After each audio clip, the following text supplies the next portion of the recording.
nous avez vu au mois de janvier, nous clôturons l'année 2024 en beauté, au mois de décembre, avec la même ferveur de vous servir dans cette tribune d'expression démocratique dénommée Actualité croisée. Actualité croisée, nous croisons les nouvelles, nous croisons l'actu, nous croisons tout ce qui est actualité politique, économique, sociale et culturelle en République démocratique du Congo. Merci, merci également de nous suivre depuis Bruxelles. Vous nous suivez en Suisse, vous nous suivez à Genève, vous nous suivez à Washington, vous êtes à Paris.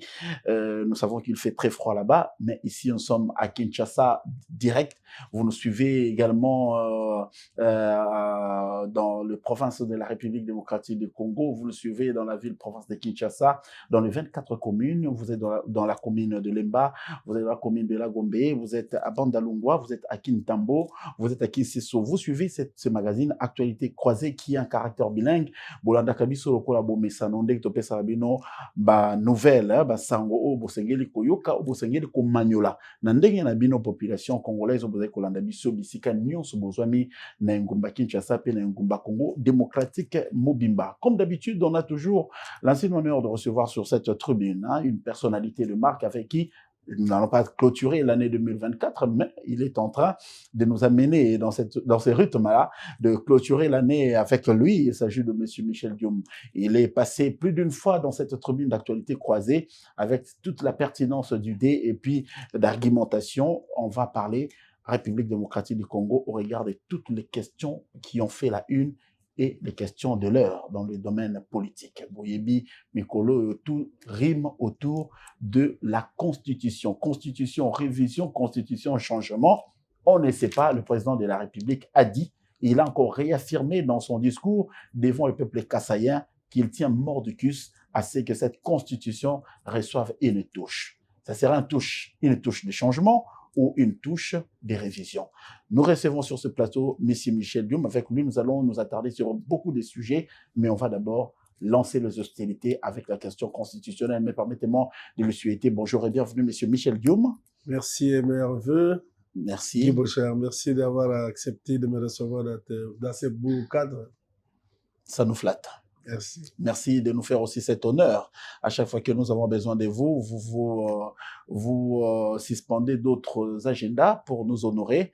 C'est un travail que vous avez soutenu et que vous continuez à soutenir. Nous vous renvoyons l'ascenseur et que Dieu vous bénisse. Nous parlons République démocratique du Congo. Monsieur Michel Diom, nous avons ensemble parcouru l'année 2024 avec tout ce qu'il y a eu comme pesanteur, avec tout ce qu'il y a eu comme réalité. Mais la classe politique congolaise est restée suspendue sur une question de la révision ou du changement de la Constitution. La manière dont cette question est perçue dans les états-majors des partis politiques, particulièrement au sein de l'UDPS, vous n'êtes pas de l'UDPS, l'Union pour la démocratie et le progrès social, le parti cher au président de la République, la question est perçue de quelle manière et la manière dont on est en train de mener cette question, est-ce la voie que la population doit suivre ou il faut d'abord y aller avec beaucoup de réserve?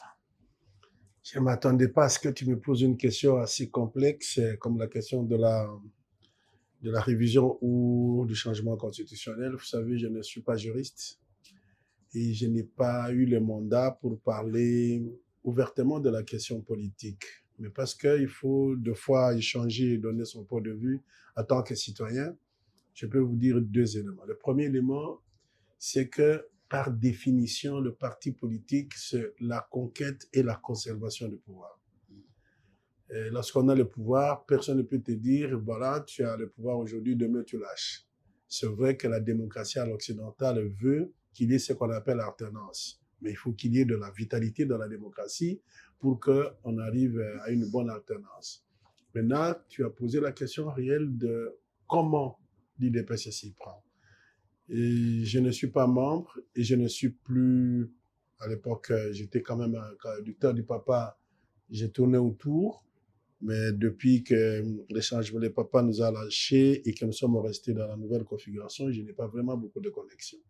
Laisse-moi vous dire que si j'étais avec eux, j'aurais demandé que le parti se batte avec la coalition des partis politiques qu'on appelle l'Union sacrée et laisser le président de la République intervenir après. Parce qu'à ce moment-là, il aurait eu le temps de regarder les pour et les contre dans le pays, de se choisir des priorités et de décider le moment de pouvoir avancer.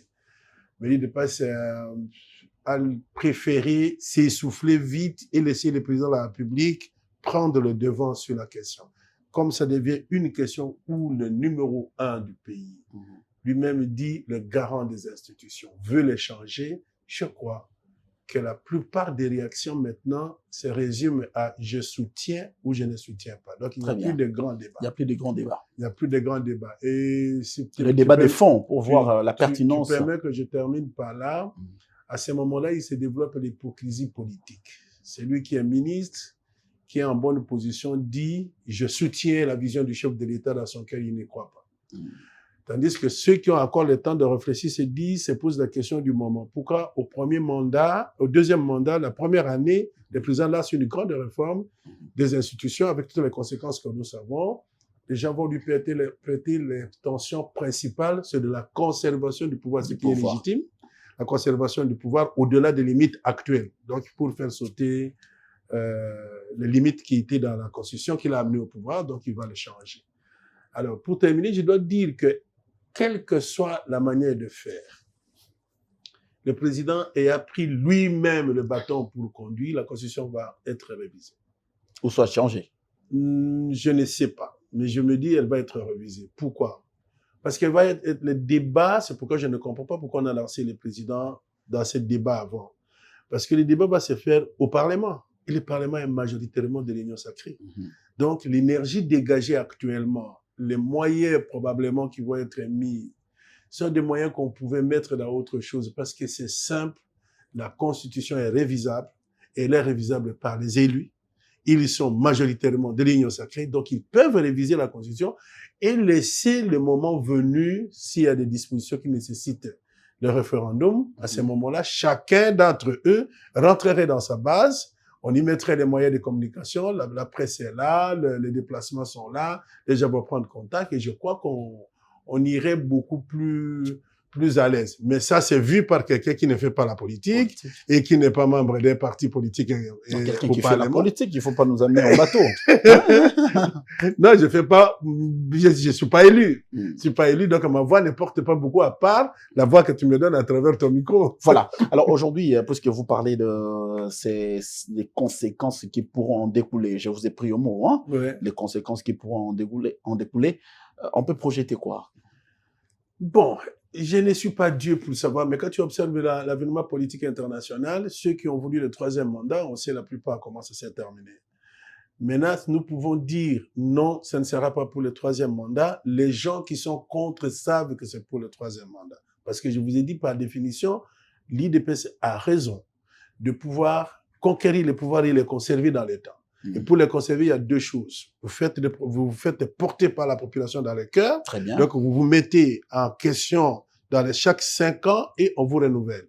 Or, il y a un problème de leadership. Est-ce qu'il y a-t-il quelqu'un qui peut faire mieux que Antoine Félix Tshisekedi aujourd'hui à l'IDPS pour prendre le devant? Je sais qu'ils sont là, mais je ne crois pas encore. Parce que lui, il a accompagné papa pendant longtemps. Tout peut être dit lorsqu'on est resté à côté du grand, on devient grand. Il était avec son père. On peut tout dire, mais c'était parmi ses enfants. Moi, j'ai parlé avec un certain monsieur Mbouyi, je ne peux pas l'appeler un certain, monsieur Mbouyi, qui était le représentant de l'UDPS en Europe et au Luxembourg, et qui m'a donné une confidence. Il dit, celui qui était parti parler avec papa pour dire, donnez-nous un enfant qui va faire ce que nous sommes en train de faire aujourd'hui. À ce moment-là, il n'y avait pas de prise de pouvoir à Kinshasa, mais c'est pendant qu'on est en train de gérer le parti que lui s'intègre. C'est pourquoi il a remplacé ce Mbouyi-là un jour comme représentant de l'UDPS en Europe. Je ne sais pas cette épisode si vous le savez. Oui. Donc, moi, je pense qu'en tant que politique, le président Tshisekedi est à sa place et la manœuvre politique, elle est bonne. Maintenant, quand on soulève les yeux, on se dit, quelques pays ont réussi, les autres se sont fait casser. Nous avons tout un territoire qui a des problèmes. Aujourd'hui, 82 000 km² sont occupés. Sont occupés. Maintenant, on dégage beaucoup d'énergie pour changer les textes. Je me dis, est-ce qu'à un moment donné, il n'y aura pas fissure? Des gens qui vont dire, ce n'est pas la priorité, on aurait dû faire autre chose. Si cette fissure se fait, les gens qui n'aiment pas que ce pays se développe, les gens qui n'aiment pas que le Congolais soit à l'aise avec les richesses que Dieu a mis à leur disposition, vont entrer dans ces gouffres pour nous retarder. C'est-à-dire, si tu parles avec nos amis qui sont à l'Est, moi je n'aime pas beaucoup le terme la guerre de l'Est, c'est la guerre du Congo. La guerre du Congo. Lorsque vous parlez avec nos frères qui vivent dans la chair, dans la difficulté quotidienne, parce que nous on est quand même un peu loin, ceux qui vivent ça, ils vont dire mais est-ce que c'est ça la priorité? Ma crainte, c'est ce que j'appelle la conséquence, c'est que le pays ne sera pas plus que jamais divisé sur cette question. Si elle est divisée, alors que nous sommes 400 ethnies, à quel moment on va construire le consensus pour que les richesses à question pour lesquelles nous sommes attaqués nous appartiennent à propre, si nous nous divisons davantage. Je sais qu'il est un fait négociateur, les négociations internes vont avoir lieu avec sa famille politique, mais aussi avec ses frères, il vient de l'opposition. Oui, c'est ça, ses frères, ils se connaissent, ils se téléphonent. Donc, il y aura un moment où ils vont s'arrêter pour dire quel est le meilleur schéma à prendre par rapport à cette voie. Moi, je suggère que le président Tapper et que ses lieutenants parlent. Or, il est devant, donc, on va tomber dans les jeux. Je soutiens la vision du chef de l'État ou personne ne va dire je ne soutiens pas. Si tu as une personne ne dira que je ne soutiens pas parce que nous voyons déjà, même au sein du gouvernement, les voix s'élèvent. Hein? On a vu le ministre. Laissez-moi vous dire à la télévision quelque chose que je ne devais pas dire. J'ai parlé avec quelqu'un qui est proche de ceux qui ont le système gouvernemental à main.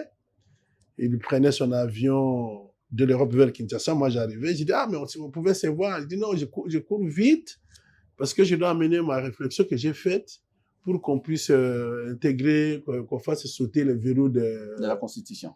J'ai dit, mais non, vous n'allez pas faire ça quand même. Il dit, mais quoi? Je fais pas ça et puis je fais quoi? si je ne fais pas ça, notre coalition sort du gouvernement et toi, tu vas me donner quoi? On est en train de rire, mais en réalité, il me transmet quelque chose pour me dire, je le ferai pour garder ma position actuelle. Alors, si c'est pour ça, honnêtement, tous les textes vont changer. Même le changement va avoir lieu. Des personnes qui disent, pour que je garde ma position actuelle, je dois soutenir ça, ils vont soutenir. Ils ne sont pas convaincus, mais ils vont le soutenir pour les besoins de la cause. Alors, pour les besoins de la cause, ils vont le soutenir parce qu'ils doivent le soutenir. Vous avez parlé ici de la politique, c'est la conquête du pouvoir. Et la conservation. Et la conservation. Donc, l'IDPS a intérêt à conserver à conserver ses pouvoirs après avoir recherché ses pouvoirs durant 38 ans des luttes à l'opposition. Alors, on peut pas mais aujourd'hui, à l'égard de ce qui nous regarde, de nos voisins, au sein de la communauté internationale, la question est perçue comment? On voit déjà un deuxième mandat, je sais qu'il fera 6 ans à la tête du pays, première année au pouvoir, première année du second mandat au pouvoir, et il envisage déjà une grande réforme qui est constitutionnelle aujourd'hui. Et si cette réforme doit passer par les parlements, ils sont majoritaires. Mais s'il y a des dispositions qui doivent impérativement impliquer la population, il y aura référendum. Est-ce que vous ne craignez pas qu'à côté, la communauté internationale va lui laisser libre cours de faire tout ça, ou soit on va faire parce que nous sommes souverains? Vous savez, la communauté internationale ne fait que ce qui est bon pour eux. J'aimerais bien qu'on ait la possibilité de scinder la question. Est-ce que la communauté internationale nous aidera à faire quelque chose de bien pour nous? Moi, je doute. Je ne pense pas. Je doute beaucoup. Je vais vous donner 2 exemples. Nous avons ce qu'on appelle le plateau continental à Mwanda. C'est la frontière dans la mer. C'est depuis longtemps que ce litige n'est pas réglé. Mais c'est la communauté internationale. Le cabinet qui gère cette affaire est aux États-Unis. Mais on disait que l'Angola est pro-russe, n'est-ce pas? Mais c'est eux qui prennent la majorité. Il y a le carburant qui est actuellement pompé là-bas, c'est sur le territoire congolais. Le litige dure. Pourquoi? Parce que nous n'avons pas assez de soutien face à cette situation. Ceux qui tirent les ficelles, ils préfèrent que la situation reste seule. J'ai lu un document, le chevron qui était à Mwanda chez nous et qui s'est transformé petit à petit aujourd'hui, je ne sais pas moi comment on appelle la société. En 1969, c'était écrit pétrole américain au Congo. Donc le pétrole qui est là, c'est le pétrole américain. Nous n'avons pas une usine de transformation de pétrole. De pétrole ici. Nous n'avons rien. Nous consommons le pétrole qui est fait ailleurs. Même lorsque nous avions notre souci, il fallait envoyer. ailleurs, et ainsi de suite. Donc, quand on parle de la communauté internationale, je vais vous donner encore un élément, j'espère que ça ne va pas me créer des problèmes un jour. Sur Radio France Internationale, Jean Lacroix vient ici. Il parle de la paix avec le président de la République. Il parle de la paix avec l'Angola et l'Afrique du Sud. Écoutez les choix des pays. Et puis, le même jour, France Inter annonce qu'un haut responsable de sécurité atterrit à Kigali avec des instructeurs et des armes. Je ne sais plus quelle date, si tu suis les différentes émissions, les informations de RFI. On n'a pas répété ça plusieurs fois. On l'a annoncé à 5h30, je crois à 7h, et puis c'est fini les autres éditions. Ils n'ont plus repris ça. Mais moi, j'ai suivi. J'ai compris qu'il y a un problème. C'est pourquoi lorsqu'on parle de la communauté internationale, je me dis, si nous sommes tels que nous sommes aujourd'hui, sans possibilité d'investir pour les générations futures, une grande partie, c'est parce qu'on a regardé la solution de nos problèmes comme pouvant venir de la communauté internationale. Non. Nous devons nous renforcer à l'intérieur. Créer une dynamique, trouver ce que j'ai toujours dit dans vos émissions, des dénominateurs communs sur lesquels tous les Congolais peuvent se mettre pour dire que je sois de gauche ou de droite, si tu touches à notre territoire, il n'y a pas de gauche et de droite, nous sommes là-dedans ensemble. Si on a ces dénominateurs communs, eux, finalement, pourraient un jour nous respecter et demander qu'est-ce que nous avons besoin. Aujourd'hui, c'est nous qui faisons ce qu'ils veulent.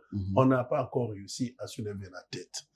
Donc, leur opinion, je respecte, mais c'est toujours contre le Congo. C'est toujours contre le Congo qui travaille. Si je le dis, peut-être je le dis d'une manière brutale, mais c'est comme ça que nous devons l'intérioriser. Ces gens sont là pour eux.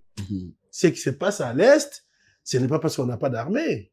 J'ai vu des gens dire, non, notre armée. Non, nous avons des forces disproportionnées. Et lorsqu'elles sont disproportionnées, nous avons des gens qui sont recrutés, payés pour nous distraire. Par exemple, le débat que nous avons actuellement sur la Constitution, qu'est-ce qu'on vient de faire? On a déplacé toute l'intelligence de notre pays, toutes les personnes influentes pour discuter d'une question de la structuration institutionnelle, et puis nous avons abandonné la question. On n'a pas abandonné, on a très peu fait attention maintenant aux problèmes de la sécurité, les problèmes économiques et les problèmes sociaux. Ils savent qu'à un moment donné, il y aura tension à l'intérieur. Donc c'est pourquoi moi je dis toujours, quand je vois mes amis de l'UDPS et de l'Union Sacrée où mon parti est membre, je dis, bon, je n'ai pas de pouvoir parce que je n'ai pas été élu, mais il faut que nous ayons des gens qui gèrent le régime, c'est-à-dire les gens qui réfléchissent sur le lendemain. Et gens qui gèrent le pouvoir, c'est-à-dire les gens qui sont dans les dossiers, la construction de l'école, de l'hôpital et d'un pont, les gens qui gèrent le pouvoir, mais qui est un bureau, deux bureaux, une équipe qui ne réfléchit que pour demain. Comment positionner le Congo demain avec des ressorts différents. Et si nos partis politiques, nos coalitions politiques ne parviennent pas à céder, tout le monde va vers la gestion du pouvoir, c'est-à-dire de l'argent. Je vous dis que nous avons encore du chemin à parcourir. Alors, nous avons encore du chemin à parcourir. Vous êtes en train d'argumenter. Nous sommes la population ici quand les années. Révision constitutionnelle, guerre à Est, partage de pouvoir. Tout le monde Mokonzamboka a Sangisi, membre de l'Union Sacrée dans un passé récent. C'était quelques jours passés à réunir. Je ne vous ai pas réuni au sein de l'Union Sacrée pour faire le partage de privilèges. J'ai bien retenu le mot du président. Ce n'était pas pour qu'on se partage de privilèges. Si c'est pas pour se partager les privilèges, on sous-entend que c'est pour servir la population.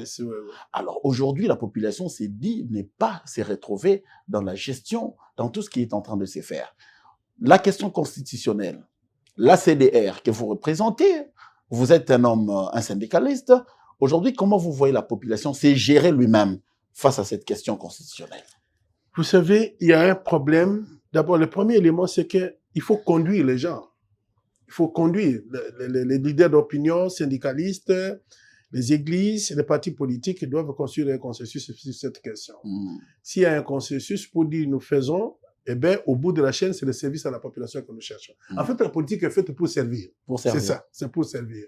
Maintenant, comment on perçoit la politique? C'est dommage que les réseaux sociaux soient sortis. Ouais. Avec les réseaux sociaux maintenant, ceux qui n'avaient pas la parole ont la parole. On a la parole. Et parce qu'ils ont la parole, ils les disent et probablement se font attendre. Chaque matin, je vais vous prendre un exemple. Le professeur Moukoko Sambalo, tu connais le respect que j'ai à son endroit, c'est mon professeur. J'ai travaillé avec lui, mon ancien DG. Je suis tout le temps, quand je le vois, j'ai beaucoup de sourires. Il a fait un arrêté, un projet de décret que Madame la Première ministre a signé pour gérer la question de la fin d'année sur les prix des produits de base. La baisse de prix de produits de première nécessité. Je crois qu'il a fait un grand travail. Premier élément, vous avez vu dans la station. On a géré le carburant à un prix acceptable. Aujourd'hui, l'État va payer. Hein. L'État continue à payer le surplus. Il a fait une gymnastique terrible, mais au concret. Lorsque vous allez, il y a des produits de première nécessité qui ont été ciblés, mais il y a aussi des produits qui sont entraînés, qui devraient être entraînés.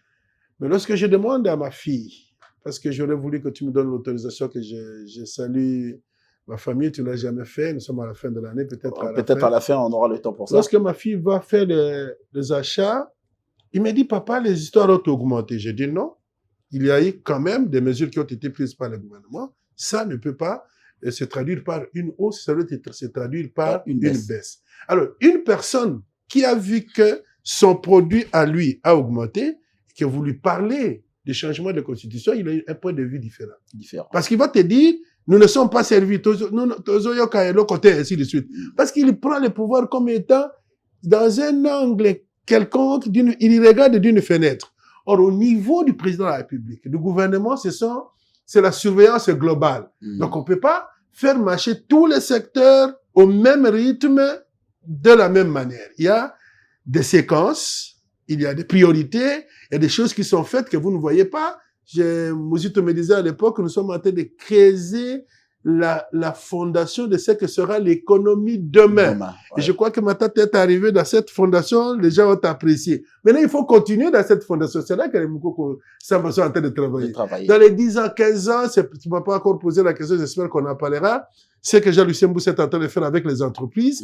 Nous finirons, on y reviendra. Je m'excuse de pouvoir ouvrir cette phase. Nous finirons par avoir un vrai service à la population. Les services à la population, il y a la sécurité, mais surtout il y a l'économie pour servir les sociales. Or, c'est l'économie qui est le maillon faible de notre pays. Toute l'économie entre les mains des étrangers, il n'y a pas de honte à le dire, parce qu'on n'a pas créé des conditions pour que le Congolais moyen, le président l'a dit plusieurs fois, je vais faire des millionnaires congolais, mais c'est pas une baguette magique, c'est le travail, c'est l'organisation, c'est trouver les moyens de pouvoir financer les projets de ceux qui ont fait. Je ne fais pas ta publicité, regarde comment tu as train de te battre ici, tu trouves une infrastructure, tu as un personnel, mais il n'y a aucun financement. Aucun financement. Et pourtant, ailleurs, on aurait pu ouvrir quelque chose dans les budgets annexes pour soutenir des initiatives. Pourquoi? Parce que tu as créé des emplois. Très bien. Donc, le point de vue de la population est relatif. Or, en politique, s'il te plaît, deux choses sont présentes. La manipulation pour l'intérêt de ce que je veux faire. Deuxième élément, la promesse. Les choses les plus simples à faire, c'est la promesse. Parce que la promesse ne coûte rien. Et tu crées dans les gens l'espérance. Ils disent ça va se faire. Il peut prier aujourd'hui, prier demain. Il sait que ça va se faire. Ça va se faire. Alors, la politique en permanence, c'est la manipulation et les promesses. La manipulation et les promesses. Or, les promesses, vous savez ce que ça donne. Alors aujourd'hui, vous avez enjambé déjà la question sur les états généraux. On a vu. Je savais que tu risquais d'arriver là. On a vu votre participation active. Hein. On a vu Michel Youm. Vous étiez le représentant du monde syndical, parce que dans le monde syndical, il n'y a que vous qu'on a vu. Et vous avez quand même eu l'audace d'être choisi et puis prendre la parole dans le panel. Vous avez argumenté avec beaucoup d'arguments, on vous a même applaudi, on se pose la question. Aujourd'hui, je vous prends dans ces cadres-là parce que vous êtes aussi économiste. Jean-Lucien Boussa organise les états généraux des entreprises du portefeuille quelques années après que ces états généraux aient eu lieu. Mais pourquoi? C'était quoi l'opportunité? Parce qu'on risquerait d'avoir aussi demain les états généraux des personnes vivant avec handicap. on sera tenté les états généraux de finances, les états généraux de la presse. De la presse. Ça a déjà eu lieu. Alors, aujourd'hui, on s'est dit, à quoi a servi ces états généraux des entreprises du portefeuille? D'abord, j'ai été honoré. J'étais à l'extérieur, on m'a demandé de venir prendre la parole représentant le monde syndical, je ne m'y attendais pas. Et lorsqu'on m'a demandé d'intervenir, je me suis posé des questions dans un forum de très haut niveau. C'est l'une des fois, en tout cas vu par moi, où le ministre du portefeuille a mis l'université au service de la société. 44 professeurs d'université. Mais ce sont les professeurs qui tuent l'État. Non, c'est parce que les gens n'ont pas compris. Ils sont dans le dire, mais pas dans le faire. Non. Tout ce que nous faisons est d'abord spirituel et connaissance. Tu sais, ce qui nous détruit, c'est quoi? C'est j'appelle ça, c'est un philosophe congolais qui l'a dit. L'illusion de l'immortalité liée à l'argent et aux charges publiques. Lorsqu'on est élevé, on pense qu'on doit rester là, on fait n'importe quoi pour y rester, on ne pense pas que le demain existe. C'est cette illusion-là. Mais la connaissance, c'est ça qui est éternel. Et quand Jean-Lucien Mboussa, son excellence, je m'excuse, je l'appelle comme ça parce que c'est un frère. C'est un frère. Il va taper à l'université pour prendre de tous les domaines, surtout ceux qui ont fait l'économie dans tous ces compartiments, 44 d'entre eux pour venir parler de ce que la réforme des entreprises publiques. Et moi, je me dis d'abord félicitations. Parce que la qualité du raisonnement, de la réflexion. On a aussi un peu on a aussi les débats.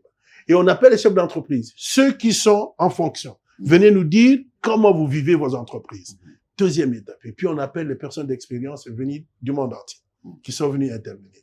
Mais c'est pourquoi je me suis dit, dans un forum où il y a des savants, les personnes d'expérience et les chefs d'entreprise, qu'est-ce qu'un syndicat vient faire là-dedans? Un syndicaliste vient faire. Mais il est dans la gestion. Oui, et le thème qui m'a été donné, je vais aller très vite, c'était de mesurer l'impact du syndicalisme sur le développement des entreprises, sur la performance des entreprises. C'est un thème important, je crois que le débat doit continuer. Parce que qu'est-ce que le syndicat vient faire là-dedans? Le syndicat devrait trouver un schéma pour que l'orientation, son intérêt soit sur la production. Or, la production est organisée par l'employeur. C'est pourquoi il faut qu'il y ait un dialogue. Un dialogue de qualité n'est obtenu que lorsque les syndicalistes sont formés à leur mission. Pas les former à côté. Qu'est-ce que j'appelle leur mission? Lorsqu'ils sont élus, ils viennent des métiers. Et quand ils sont déjà dans la délégation syndicale, leur mission, c'est de défendre les autres qui restent faire le métier et que eux doivent avancer petit à petit pour arracher au moment où les richesses se sont créées, il y a une redistribution qui s'est faite. Laisse-moi ouvrir une parenthèse. Un employeur à Genève dans une réunion disait, un représentant d'employeur disait, pourquoi vous, les travailleurs, vous pensez que vous devez monter jusqu'à notre niveau? Je vous donne un schéma. Si vous savez que nous sommes au ciel et que vous êtes en enfer, ce que nous faisons, c'est de faire que l'enfer ne vous brûle pas pour que vous puissiez continuer à produire. Donc, on vous fait habituer à votre condition, mais pas vous prendre de là où vous êtes pour devenir comme nous. Non, parce que vous n'êtes pas vous n'êtes pas nos actionnaires. Vous n'êtes pas des créateurs d'entreprises. Vous devez participer à la création de la richesse. Quand il a dit, beaucoup de gens ont ri dans la salle, la communication s'est passée en anglais, comme il y a des traducteurs, les gens ont lu un peu à différer. Moi, je ne riais pas. Parce que j'ai compris la réalité syndicale. Nous sommes en affaires et nous collaborons avec les gens qui sont au ciel, qui ne font que nous donner les moyens de nous habituer avec la pauvreté. Qu'on vive comme on peut, là où nous ne sommes pas montés. C'est pourquoi le contrat de travail ne crée pas de richesse pour quelqu'un. Ça vous donne un certain moyen pour vivre. Le minimum vital. Le minimum vital pour vivre. Je reviens sur les états généraux. Par contre, la participation du syndicat, tu l'as suivi, je ne vais pas le tenir là-dedans. C'est pourquoi l'opportunité. C'est la création de l'armée économique qui nous manque dans ce pays. Les gens regardent ces états généraux comme étant quelque chose peut-être qui a fait la publicité du ministre. Non! Nous avons fait des réformes depuis 16 ans. Des réformes. On a voulu prendre un autre schéma. Ça n'a pas marché. Il fallait s'arrêter pour demander qu'est-ce qui manque pour que nous puissions prospérer économiquement. Très bien. À partir de ces états généraux et des recommandations qui ont été faites, s'il y a un minimum de consensus politique, c'est important qu'on ne dise pas le ministre du portefeuille. Non, le gouvernement de la République. C'est vrai qu'il y a un ministre qui est devant, il y a toute une commission économique qui est là-dedans, mais parlons du gouvernement de la République. S'arrête pour regarder les réformes qui ont échoué. On a fait la transformation des textes, on n'a pas fait la restructuration économique, ce qui fait que ces entreprises qui ont été malheureusement transformées fonctionnent à l'ancienne. Donc, on fait du nouveau avec l'ancien.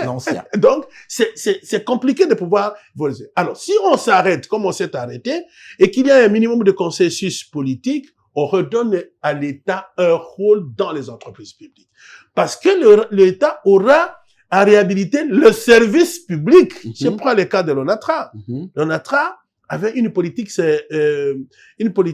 tarifaire qui sert le social. C'est-à-dire, les produits riches payent pour les produits pauvres. Ça veut dire quoi? Lorsque tu mets un sac de sel pour envoyer à Kisangani, tu payes un peu plus cher. Tandis que le sac de foufou va payer moins cher. Le déficit qui aurait pu se dégager est comblé par le produit riche qui a payé le produit pauvre qui est arrivé. Deuxième élément stratégique, tu mets ton foufou à Kisangani, en Bandaka ou dans n'importe quelle gare, tu ne payes pas les frais de transport. C'est à l'arrivée, lorsque tu auras vendu, que tu payes ta lettre de transport. Alors, tous ces mécanismes faisaient que l'économie marchait. Pourquoi les Belges ont réussi et nous, on ne peut pas... Et on va bien répartir après ces États chez nous. Moi, je pense que s'il y a un minimum de consensus politique, on va trouver une ossature d'entreprises structurantes sur lesquelles on peut investir, l'État remet sa main là-dedans pour entraîner les autres, pour que nous puissions avoir la colonne vertébrale de notre économie. Et si ça réussit, ceux qui sont en train de piller les richesses à l'Est, ils vont trouver l'occasion de venir faire des contrats. Aujourd'hui, on ne fait pas de contrats. Il faut faire des contrats avec quelle entreprise? Toutes les entreprises sont déficitaires. Il faut que ça remonte. Dès que ça remonte et que ça devienne crédible, ils commencent à créer des richesses. Ces gens-là, si l'armée joue bien, parce que l'armée sera financée, on aura des réussites. Ils vont quitter pour venir signer des contrats officiellement. La GCAMI doit prendre le contrôle de nos mines. Et créer des filières comme il peut, mais la plus grande puissance devra rétablir la GCAMI. Je prends seulement ce cas-là parce que nous sommes encore... La Sénat va répondre aussi.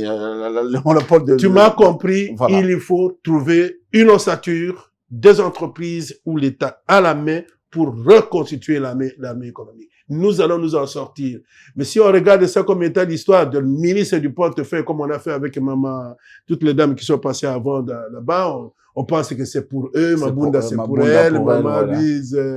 Louise consort. Ouais, c'est pour... Donc, les autres membres du gouvernement estiment que c'est l'affaire du ministre du portefeuille. S'il change de concept, il change de modèle, c'est là que nous allons libérer le pays. La deuxième indépendance économique commence par le contrôle de notre propre économie par l'État.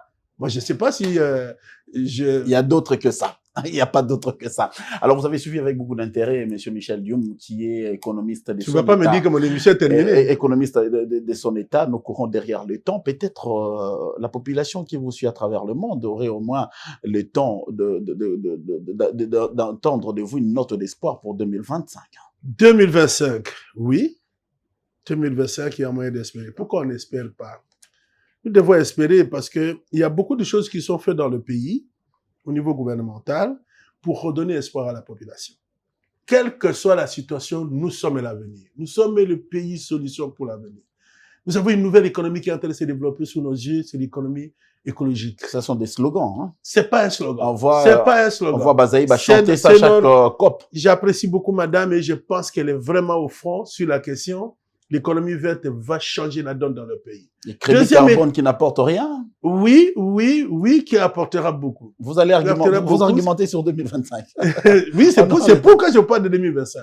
2025, si je vois le président Tshisekedi, je veux lui dire, il faut créer tout un ministère de l'économie numérique. Tout va basculer. Sur le numérique et sur l'écologie, à côté des mines et de l'agriculture, le Congo prendra le devant. Et si nous prenons le devant, l'Afrique est debout. Il n'y a pas à nous perdre. 2025, dommage que les politiques vont beaucoup regarder la question constitutionnelle, mais qu'il y ait des hommes et des femmes qui pensent économie. Je félicite Jean-Lucien Mboussa parce que lui, il sera dans la question. Et je regarde ceux qui travaillent sur le numérique, qui les accélèrent pour réduire la fraude dans le pays, parce que nous avons énormément d'argent qui disparaît dans les poches des gens qui, généralement, ils n'en ont pas besoin. Parce que si vous avez $1 million, et puis 5 millions, et puis 10 millions, et puis 1 milliard, c'est pour faire quoi? Si vous allez dans les pays qui se prennent au sérieux, je prends le cas des Émirats Arabes Unis, tu es ministre, et bien tu fais des affaires. Tu crées les conditions pour que des citoyens puissent travailler chez toi, que les étrangers viennent se joindre à toi dans l'affaire pour créer des richesses. Et c'est ça que nous devons faire. 2025, c'est un début. C'est la deuxième année du mandat du président de la République, je crois. Et je crois que c'est là que son programme commence. Parce que, vous savez, quand vous sortez, il faut faire le gouvernement, c'est ce qu'il est en train de décrier d'ailleurs. Il a perdu beaucoup de temps. Maintenant, bon, on est parti dans un autre débat. J'espère qu'il va se soustraire de là pour laisser ces lieutenants continuer le débat pour qu'ils se concentrent secteur par secteur, notamment le secteur économique. La fin de l'année prochaine, 2025, pourrait être différente de l'attitude morose que j'observe depuis hier. C'est ce que nous souhaitons pour tout le monde, c'est ce que nous souhaitons pour la République démocratique du Congo, c'est ce que nous souhaitons pour les 500 députés qui sont au Parlement, c'est ce que nous souhaitons pour les travailleurs de l'administration publique, c'est ce que nous souhaitons pour les étudiants qui sont à l'université, c'est ce que nous souhaitons pour les élèves qui sont à l'école, c'est ce que nous souhaitons pour ces mamans-là qui quittent tôt le matin pour chercher du pain et vendre, c'est ce que nous souhaitons pour tout acteur du développement en République démocratique du Congo. C'est parce que nous mettons un terme, mais permettez-moi de vous accorder 1 minute pour souhaiter le vœu. Nous sommes à la fin de l'année et nous entamons une année nouvelle. Pour une fois, tu es devenu gentil. Je ne pouvais que le faire. Je voulais souhaiter une bonne année à ma chère épouse, Maman Béatrice. Elle a eu des problèmes de santé. Elle se retrouve en Suisse à l'hôpital et je sais qu'elle te suit beaucoup. J'ai voulu lui dire que nous l'aimons avec tous les enfants et que nous l'attendons ici pour que 2025 soit une année où ensemble nous construisons l'avenir. C'est ici que nous construisons l'avenir. C'est le Congo. C'est le Congo qui va porter l'Afrique. Et à maman, je voulais lui dire ça. À chacun de mes enfants, que l'Éternel continue à les soutenir. Je sais que l'année prochaine, c'est l'année de la réalisation des promesses de Dieu, y compris pour toi. Amen. L'année prochaine, ce studio va encore grandir. Je le vois en esprit et je sais que Dieu va nous donner les moyens de pouvoir le transformer. Les gens n'ont pas encore commencé à t'envier, ils vont le faire en 2027. Merci. Merci également à des meilleurs vœux à tout le jeune de l'ACDR qui nous suit, mais également à tout le syndicaliste du syndicat Action qui continue à soutenir l'œuvre de cet homme qui a construit et que vous continuez à pérenniser. On se voit pour un prochain numéro, toujours dans votre magazine Actualité Croisée, qui aura toujours l'habitude, l'ancien honneur de recevoir M. Michel Diom, si Dieu nous garde en vie. Amen. Inch'Allah. Au revoir. Au revoir.